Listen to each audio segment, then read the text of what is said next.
Vamos entonces con nuestro estudio. Todo enero, intencionalmente, queridos amigos, y le mandamos un gran abrazo a cada uno de nuestros amigos que nos ve acá, directo en nuestra sala de Zoom, y los que luego lo pueden ver en el diferido en nuestro canal de YouTube. Hemos estado focalizados durante enero, intencionalmente, en lo que ha sido nuestra serie Nuestras Bases. Y cuando hablamos de nuestras bases, es nuestras bases como raíz. ¿Mm? En lo que creemos, cómo nos movemos, cuál es nuestra impronta, qué es lo que subyace a todo lo que hacemos. ¿De acuerdo? Entonces hemos estado hablando de lo que son nuestras bases. Y hoy día tenemos inicialmente, y ahí espero que ya todos tengan sus notas, ahí si no la tienes el WhatsApp a tu anfitrión y se la pides, ¿cierto? Un resumen de lo que ya hemos visto en las primeras 3 sesiones. Muy relevante esto. Esto es estructural, esto siempre, siempre se va a estar repitiendo en raíz, siempre, porque esta es nuestra estructura. Desde acá nos movemos hacia los programas, estrategias de los diferentes equipos de ministerio, etcétera, etcétera. Pero esto no cambia nunca. Por eso es que es muy relevante siempre repetirlo y tenerlo claro. Y en la primera sesión vimos cuál es la base bíblica para nuestros propósitos como iglesia. ¿Sí? Y ahí lo tienes, y esto es lo que vamos a hacer inicialmente, hacer este resumen rapidito, lo tienes ahí. Esto no se nos puede olvidar porque acá es nuestra base. Así se llama la serie de enero. ¿Cuál es nuestra base bíblica para los propósitos de nuestra iglesia? Para los propósitos no de nuestra iglesia, de la iglesia. Y lo tenemos ahí. La primera base es esta, el gran mandamiento. Mateo 22, 37, 40, que nos dice, ama al Señor tu Dios con todo tu corazón, con todo tu ser y con toda tu mente. Este es el primer y el más importante de los mandamientos. Y el segundo es similar. Ama a tu prójimo como a ti mismo. De estos dos mandamientos dependen toda la ley y los profetas. ¿Cuál es la segunda base de raíz? La gran comisión. Vayan y hagan discípulos a todas las naciones.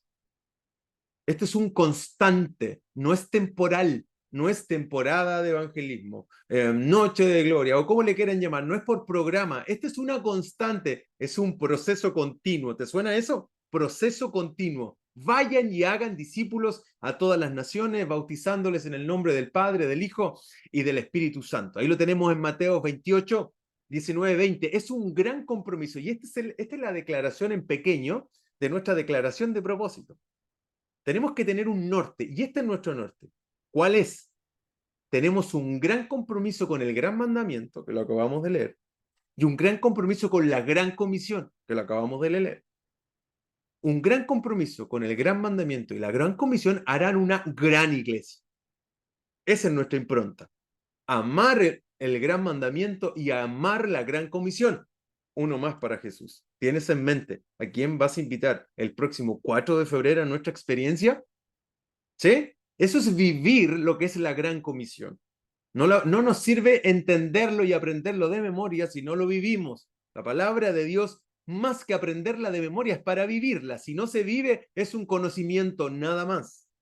Genera vida cuando tú y yo lo ponemos en práctica intencionalmente. ¿De acuerdo? Esa fue la primera sesión que vimos cuando arrancamos enero. Nuestro propósito base y estructural, de donde se desprenden nuestros propósitos de vida. Llámese adoración, comunión, evangelismo, edificación y servicio. En eso nos movemos todos. Luego pasamos a nuestra sesión 2. ¿Para qué existe la iglesia? Y en el para qué existe la iglesia mencionamos 5 propósitos para qué existe la iglesia. Y la iglesia existe, uno, para celebrar la presencia de Dios, y eso se llama adoración. Eso es exaltar a nuestro maestro. Para eso existe la iglesia. ¿Y quién es la iglesia? Tú y yo. ¿De acuerdo? ¿Y cuál es el segundo propósito de la iglesia? Para comunicar la palabra de Dios. La guía que tienes está muy bien estructurada para que fijemos el conocimiento, pero que no se nos olvide. Esta es una guía de la estructura de raíz. ¿De acuerdo? Entonces, el tercer propósito de la iglesia es incorporar a la familia de Dios. Ese es el compañerismo. Ese es el propósito de la iglesia. Para eso Dios constituye la iglesia. El cuarto propósito por el cual Dios constituye la iglesia es para educar al pueblo de Dios. Y eso se llama discipulado, educar para la madurez. Llegará marzo, abril, Y ya Alfio nos estará dando cuáles serán nuestras fechas de estudio con su equipo de edificación, donde nos metemos a estudiar la palabra. ¿De acuerdo? Tenemos esa instancia focalizada en ello, donde hay contenido, donde hay programas sistemáticos de estudio para aprender más. Entonces, la iglesia existe para educar al pueblo de Dios. Eso se llama discipulado. Y finalmente, la iglesia existe para demostrar el amor de Dios. Y eso es el ministerio o servicio, equipar para el ministerio. Ahí estamos entonces y tenemos claridad de él para qué existe la iglesia. Luego vimos el miércoles pasado, en la tercera sesión, por qué es tan importante definir nuestros propósitos en Raíz. Los propósitos bíblicos para Raíz, si no los definimos, se nos va el foco. Si no definimos nuestros propósitos, vamos a hacer cualquier cosa. Y no estamos para hacer cualquier cosa porque solo tenemos un tiempo y el tiempo es acotado. ¿De acuerdo? Entonces tenemos que ser eficientes y eficaces. Eficientes es hacer las cosas correctas, ¿cierto? Es hacer las cosas bien, pero eficaz es hacer las cosas correctas, es decir, el foco correcto. Para eso tenemos nuestros propósitos. Y lo dijimos, cuando tenemos claridad de nuestros propósitos, eso edifica el estado de ánimo porque todos vamos para el mismo lugar. Reduce la frustración porque no nos perdemos en el intento. Sabemos dónde vamos, sin duda que nos permite concentrarnos en nuestros focos de atención. Atrae la cooperación porque todos sabemos para dónde apuntamos y por supuesto ayuda a evaluarnos. Lo que no se evalúa no existe. Lo que no se mide no existe. ¿De acuerdo? Entonces, ahí tenemos nuestras 3 sesiones que son nuestras bases. Lo tienes sistemáticamente por separado y hoy día en un resumen está ahí, en un WhatsApp ya lo tienes y ahí están nuestras bases. Veamos lo que tenemos para hoy. En la sesión de hoy, que ahora tiene que ver con esto, amigos míos, que es aplicar los propósitos de Dios a mi vida. Y esto es lo más relevante. Esto es lo más relevante para nosotros, aplicarlo a nosotros. Y cuando lo aplicamos a nosotros necesariamente, tu vida y mi vida empieza a sufrir una metamorfosis o una transformación que es a lo que apunta la palabra de Dios. Y aquí, en este foco, en aplicando los propósitos de Dios a mi vida, nos vamos a focalizar de marzo en adelante, porque luego es cómo los empezamos a desarrollar, pero partiendo por mí. Hablar de la iglesia en ocasiones como muy etéreo. Ah, no, la iglesia. Pero cuando digo yo, cuando digo mi vida, es distinto. ¿Sí? Este es el foco de esta sesión. Entonces, ¿cómo aplicamos los propósitos de Dios a mi vida? Y ahí está el primer propósito. El primer propósito, atención, y está en mayúscula, de mi vida. De tu vida. El primer propósito de mi vida hay un debe. En las normas de certificación, cuando se viola un debe, inclusive se le quita la certificación a esa organización, porque violó un debe. ¿Mm? Bueno, cuando hablamos de tu vida, los debes son muy relevantes. El primer propósito de mi vida debe ser conocer y amar a Dios. La Biblia le llama a eso adoración. Si este primer propósito lo tuyo lo tenemos claro, la vida inmediatamente tiene otro sentido, otro foco y otra brújula. El primer propósito de mi vida debe ser, esta es tu prioridad y la mía, conocer y amar a Dios. La Biblia le llama a eso adoración. Dios planeó mi vida para amarme. En Apocalipsis 4:11b dice, tú creaste todas las cosas y existen porque tú las creaste según tu voluntad. Tú fuiste creado por la voluntad del Padre.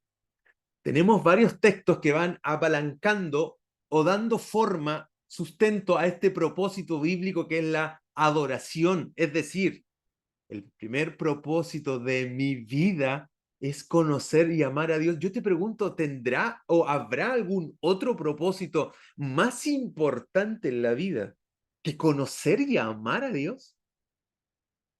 Pregúntate tú. ¿Habrá algún propósito, queridos amigos, que se conectan al conversemos de raíz? ¿Habrá algo más importante en tu vida que conocer y amar a Dios? Si tú me dices sí, creo que tienes que volver a enfocarte. El primer propósito de mi vida debe ser conocer y amar a Dios por sobre todo. En Salmo 149:4 dice, el Señor se deleita en su pueblo, es decir, en ti. Hay una relación de amor profunda. En Efesios 1:4 dice, incluso antes de haber hecho el mundo, Dios nos amó y nos eligió en Cristo para que seamos santos e intachables a sus ojos. ¿Te das cuenta cómo los matices, los trazos de amor están desde el Génesis hasta el Apocalipsis? Tu primer propósito de vida debe ser conocer y amar a Dios. Luego, en marzo, abril, veremos cómo llevamos a cabo esto, de qué manera lo llevamos a cabo. Acá lo estamos definiendo, pero la pregunta es cómo adoramos, cómo podemos crecer en conocer y amar a Dios, cómo podemos ser adoradores en espíritu y en verdad. Entonces, tenemos que tener claridad de esto. ¿Es tu primer propósito de vida conocer y amar a Dios? Porque eso es lo que la Biblia le llama adoración. ¿Sabes cuál es el segundo propósito de mi vida? Y está ahí en personal, ¿no? Mío, mí. ¿Cuál es el segundo propósito de mi vida? El segundo propósito de mi vida debe ser amar al prójimo. Lo vimos arriba en el gran mandamiento. Y a eso la Biblia le llama comunión. Amar a tu prójimo como a ti mismo. Dios me formó para su familia. Esto es estructural, queridos. Esto es estructural. El segundo propósito de mi vida debe ser amar al prójimo. Si tú no sabes y en ocasiones dices, pero Dios, ¿para quién me creo? ¿Cuál es mi propósito de vida? ¿Para dónde va la micro? Bien, te estamos dando el orden, el foco por el cual existes. Y el primer derrotero de tu vida es el primer propósito para ti. Aprender a amar y a conocer a Dios. El segundo, el propósito de Dios para tu vida es que aprendamos a amar al prójimo. Y el prójimo más cercano, y el foco está en tu familia de fe. La comunión apunta hacia adentro, a tu familia de fe. Luego veremos que el evangelismo apunta hacia afuera. Mira lo que dice Efesios 1:5. Dios decidió de antemano adoptarnos. ¿Qué término? Adoptarnos como miembro de su familia. El concepto familia no lo plasma a raíz como un eslogan, eso es absurdo. Lo plasma la palabra de Dios, por eso lo tomamos y lo repetimos. Porque el concepto de Dios para su iglesia es una familia. Adoptarnos como miembro de su familia al acercarnos a sí mismo por medio de Jesucristo. Eso es precisamente lo que él quería hacer y le dio gran gusto hacerlo. Entonces, el segundo propósito de mi vida, de nuevo, debe ser amar al prójimo, a tu prójimo más cercano. Y eso se llama comunión. Tenemos un propósito en raíz que se focaliza en comunión, en gestar la comunión. No ores por comunión, constrúyela, hazla. Cuando nos abrazamos, cuando nos preguntamos, cuando tú mandas un WhatsApp en tu grupo pequeño, hola, ¿cómo están? Hola, ¿cómo amaneciste? Hola, supe que tuviste un accidente, ¿cómo te acompaño? Eso es comunión, eso es familia. En 1 Timoteo 3:15 dice, la familia de Dios, esta es la iglesia del Dios viviente, columna y fundamento de la verdad. En 1 Pedro 2:17 hay un concepto que es pura familia. Respeten a todos y amen a la familia de los creyentes. Entonces, vamos entendiendo, partimos de lo general a lo particular. El primer propósito de mi vida debe ser conocer y amar a Dios. Y eso se llama adoración. El segundo propósito de mi vida debe ser amar al prójimo. Y eso es construir comunión con mis hermanos. El tercer propósito de mi vida debe ser alcanzar la madurez espiritual. ¿Esa es tu meta para este año? ¿Alcanzar la madurez espiritual? A eso la Biblia le llama discipulado. La madurez es intencional. La madurez es intencional. Puedes como siempre lo repito, puedes crecer, puedes envejecer sin nunca crecer, o puedes envejecer creciendo. El tercer propósito de mi vida debe ser alcanzar la madurez espiritual. Y eso escasea, amigos. Eso escasea. Entonces, atención, la madurez espiritual tiene que ver contigo. Si tú buscas la madurez espiritual, vas a conformar una familia de fe madura. Si tú creces, tu iglesia crece. Si tú no creces, la iglesia no crece. Pero me refiero al crecimiento de la madurez tuyo como individuo, como un hombre y una mujer de fe. Insisto, atención con esto. Si tú creces y maduras, construyes un cuerpo, una familia de fe maduro. Pero si tú no creces, tu iglesia no crece. Muchas veces se dice, es que esto otro. El primer foco tiene que ver conmigo. Si tú maduras en la fe, empiezas a construir una familia de fe madura, porque te juntas con otro, con otra, varios que están en la misma lógica y el mismo sentido. Madurez espiritual es un bien que escasea. De repente nos encontramos con la liquidez del cristianismo. ¿Y cómo se combate la liquidez, lo líquido de la vida cristiana? Lo superfluo, lo de primera capa, construyendo madurez. Entonces, este tercer propósito, dime si no es relevante. El tercer propósito de mi vida, y si lo escribes y tú dices, estos son los propósitos de mi vida, tu vida cambia absolutamente. Mi vida cambia absolutamente porque le da el enfoque correcto. El tercer propósito de mi vida debe ser alcanzar la madurez espiritual. Romanos 8:29, pues Dios conoció a los suyos de antemano y los eligió para que llegaran a ser como su Hijo. Ese es el estándar, no es otro el estándar. El estándar es alto, llegar a ser como Cristo. En las experiencias, no nos engañemos. Llegar a ser como Cristo en cada área de nuestra vida, ser como Jesús. En Colosenses 1:15 dice, y Él es la imagen de Dios invisible, el primogénito de toda la creación. Y Romanos nos decía que lleguemos a ser como Cristo, y si somos como Cristo, llegamos a ser como el Padre. Esta cuestión es de ligas mayores, pero para allá vamos apuntando. Recordemos que nuestra santidad va a ser progresiva hasta que llegue el bendito día, ¡pum!, donde estemos con Cristo y alcancemos la plenitud de nuestra vida. Mientras tanto, ¿es un propósito de tu vida alcanzar la madurez espiritual? ¿Es un propósito de vida? Tengan, Filipenses 2:5, tengan la misma actitud. Eso es evidencia de carácter. La actitud es carácter, es forma, ¿no? Tengan la misma actitud que tuvo Cristo Jesús. Eso es de loco. Lo que le escribe Pablo en la carta más amorosa que el del Nuevo Testamento a los filipenses.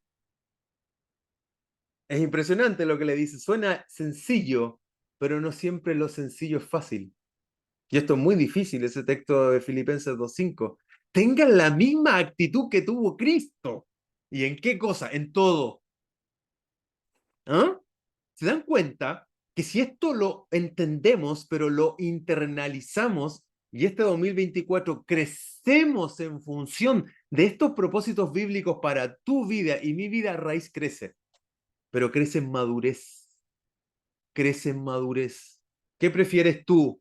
¿Una iglesia grande e inmadura o una gran iglesia y madura en la fe? ¿Mm? Eso empieza a marcar los matices. Pero tú y yo nos tenemos que transformar en hombres y mujeres maduros. Madurez. Y eso va a robustecer una iglesia.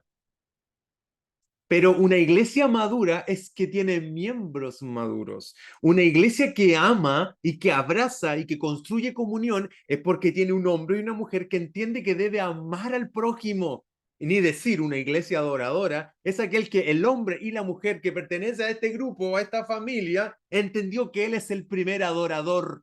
Cuando despierta, adora. Cuando anda en la calle, adora. Cuando está en su trabajo, adora. Es un hombre que adora en espíritu y en verdad. Y cuando tú eres un hombre que adora en espíritu y en verdad y te juntas con otro, ¡buah!, transformas a una iglesia adoradora. No tiene que ver la adoración con la música, señores. No existe eso. Es un medio para nomás, pero la vida es la vida de adoración. ¿Te das cuenta que con estos tres propósitos de vida le da un cambio de paradigma, de intención y de madurez a la vida cristiana? Me parece fantástico y espero que te haga sentido de la misma manera. El cuarto propósito de vida, de nuevo, el cuarto propósito de mi vida debe ser ¿cuál? Servir a Dios. Servir a Dios, y la Biblia eso le llama ministerio. Sirvo a Dios sirviendo a los demás. Dios me formó para servirle. ¿Qué te parece eso? Dios me formó para servirle. Y en el Salmo 139, versículo 13 dice, tú creaste las delicadas partes internas de mi cuerpo y me entretejiste en el vientre de mi madre. ¡Wow! Mi embrión vieron tus ojos. Dios te formó para servirle. Y aquí hay un acróstico de la forma. ¿Por qué? Porque tú y yo tenemos una forma de vida particular. Y ese acróstico de forma tiene mucha lógica, porque primero está tu formación espiritual. Y eso tiene que ver con tus dones espirituales. Hay dones de Dios dispuestos en la iglesia para edificar la iglesia. ¿Conoces tus dones? ¿Sabes para qué Dios te ha puesto gracia en algún área de tu vida para bendecir el cuerpo de Cristo? Entonces nosotros servimos a Dios con nuestra propia forma. No necesitas imitar a nadie, no necesitas hacer lo que el otro hace. Tú tienes tu propia forma. La letra O de oportunidades del corazón tiene que ver con tu pasión. ¿Qué te quema por dentro en la obra de Dios? Y todos tenemos pasiones distintas porque hay dones distintos. Está el servicio, está el dar, el interceder, el liderar, el cooperar. ¡Ay, bellísimo! ¿Mm? Hay recursos y habilidades que tú tienes. Eso tiene que ver con los talentos que tú naciste. ¿Para qué eres bueno? ¿Para qué eres buena? ¿Qué es lo que te gusta hacer? ¿Qué te sale por natura? Así, natural. Ahí están tus recursos y habilidades, está mi personalidad en el fondo, tal como tú eres. Sé tú mismo, sé tú misma. Con tu personalidad Dios te puede usar porque Él te hizo así. No pretendas ser otro, no pretendas ser otra, no imites a otro, no imites a otra. ¿Para qué perder el tiempo en eso, amigo? Disfrútate como tú eres. Dios te hizo así. Y por supuesto hay antecedentes, la A de forma. Y los antecedentes e historia tiene que ver con las experiencias positivas y negativas del ayer. Tanto esos antecedentes y tu historia sirve y conforman tu forma para que puedas servir a Dios. En Efesios 2:10 nos dice, pues somos la obra maestra de Dios. Es impresionante la obra maestra de Dios. Pues somos la obra maestra de Dios. Él nos creó de nuevo en Cristo Jesús.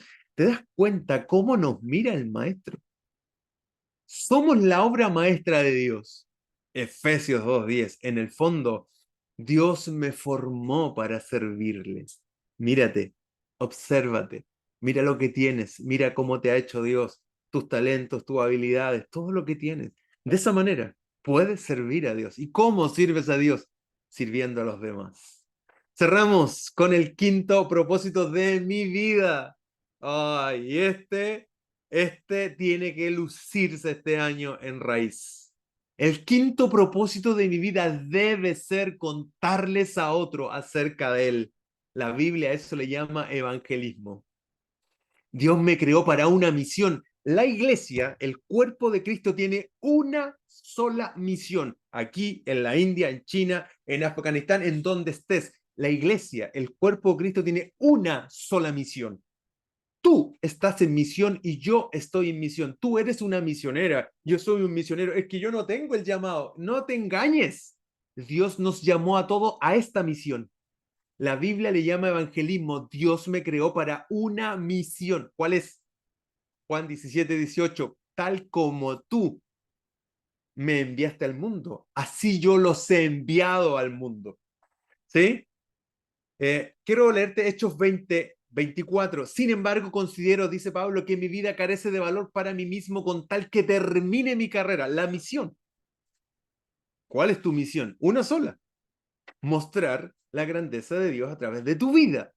Pablo dice, con tal que termine mi carrera y lleve a cabo el servicio que me ha encomendado el Señor Jesús.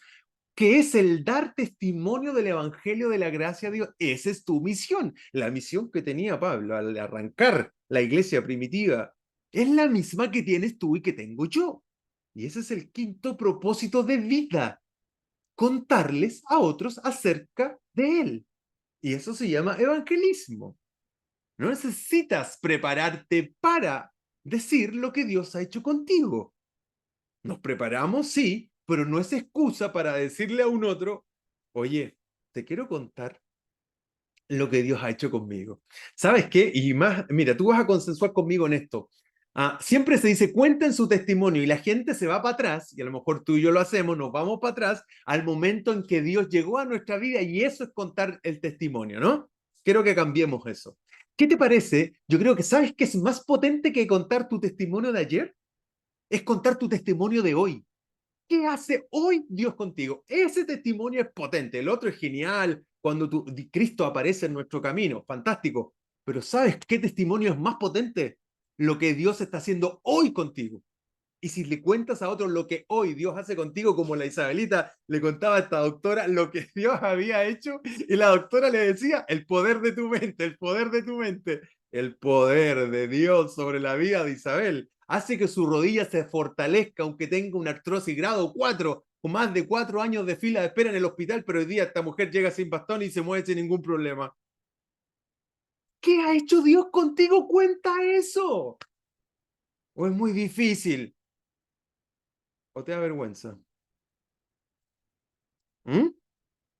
El quinto propósito de mi vida debe ser contarle a otros acerca de Él. Yo te pregunto, uno más para Jesús. Uno más. ¿Quién será? ¿Mm? ¿Quién será? Colosenses 4:5, compórtense sabiamente con los creyentes, con los no creyentes y aprovechen bien el tiempo. Compórtense sabiamente con los no creyentes y aprovechen bien el tiempo. Y aquí está la clave importante y está marcada ahí en tu guía. No puedo lograr los propósitos de Dios por mí mismo. Todo lo anterior no lo puedo lograr por mí mismo. Necesitas ser parte de la iglesia, de esta familia, para crecer juntos. Adoración, comunión, evangelismo, servicio, edificación. No lo podemos lograr si no estamos juntos. Nos necesitamos. Vamos a las preguntas para nuestros grupos pequeños. Somos desafiados este 2024 a crecer personalmente en estos propósitos de Dios para tu vida. Si no tienes, si no le apuntas a estos propósitos en tu vida, no hay salud espiritual. Imagínate una vida sin adoración. Imagínate una vida sin comunión. Imagínate una vida sin edificación, sin discipulado, una vida sin servicio. Una vida sin evangelizar, esa vida está desequilibrada. ¿Te das cuenta lo trascendente de esto? Pregunta para tu grupo pequeño y para ti, ¿con cuál de los propósitos bíblicos para tu vida te sientes más identificado? Con lo que está más arriba. ¿Con cuál te sientes más identificado? ¿Con cuál de los 5? Y la segunda pregunta es para tu grupo.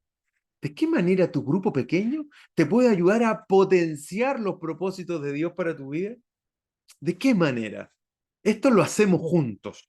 Juntos aprendemos a adorar, juntos aprendemos a amar al prójimo, que es la comunión, juntos aprendemos a crecer en el discipulado, juntos crecemos sirviendo y juntos aprendemos a evangelizar, a compartir con otros lo que Dios ha hecho con cada uno de nosotros, aplicando los propósitos de Dios a nuestra vida.